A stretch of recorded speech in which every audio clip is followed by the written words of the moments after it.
Hoci nás učili netešiť sa zo smrti, teraz sme šťastní. Svorne tvrdia Líbíci žijúci na Slovensku. Zadržanie a usmrtenie líbyjského vodcu Muammara Kaddáfiho totiž pre krajinu znamená koniec 8 mesiacov trvajúcej občianskej vojny a 42 rokov diktatúry. Koniec tyranie ani slobody oslavovali aj v Piešťanoch.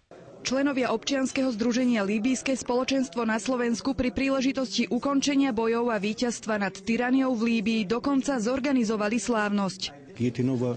Ako občanské združenie je tu ani nie mesiac po začiatek tej revolúcie v Líbii. My sme založili to spoločenstvo, aby podporili naše bratia a naše rodiny v Líbii proti toho diktatorského režimu, ktorý vraždí nevinní ľudia tam v Líbii. Občianske nepokoje v krajine začali v polovici februára tohto roka. Vojnu netrpezlivo sledoval celý svet. Povstalci v októbri po oslobodení Sirty našli niekoľko mesiacov nezvestného Kaddáfiho a smrteľne ho zranili pri pokuse o útek. Cítim sa, ako keby sa naša krajina znovu narodila a my všetci spolu s ňou. Líbia bola schovaná 42 rokov a teraz ju predstavíme celému svetu. Narodila Líbia znovu. Neboli Líbia. Boli jedna osoba i jeho rodina, ktorí prezentovali nám celý svet i nerobili nám nič, iba hanbu. A ne ukázali našu kultúru. My máme krásny krajina, máme krásny pláž 2000 metr, 2000 kilometr, máme púšť Saharáku, máme krásny príroda. On všetko zavrel. Kaddáfi bol najdlhšie vládnúcim diktátorom na svete, vládol od roku 1969.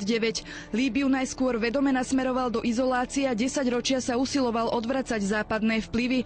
2 roky po nástupe k moci zakázal všetky politické strany a kvôli jeho podpore teroristických organizácií prichádzal do konfliktu aj so západnými vládami.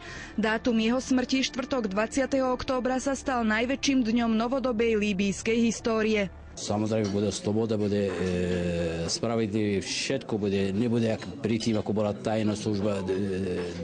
Každý krok, čo si, kto si, teraz už je taká sloboda, demokratia a uvidíme vás tam, naša krajina, nová Líbia al-Hurra, Líbia slobodná. تذكيرا بأن دماء الليبيين اللي سفكها القذافي مش رايحة. Musíme si uctiť pamiatku ľudí, ktorí preliali krv za slobodu v našej krajine. Nikdy na nich nezabudneme.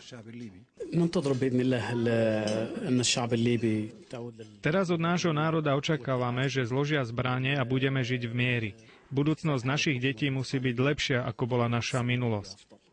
Súčasťou oslavy ukončenia bojov v krajine bolo aj premietanie dokumentu o líbyjskej histórii. Eva Berecová, televízia Karpaty.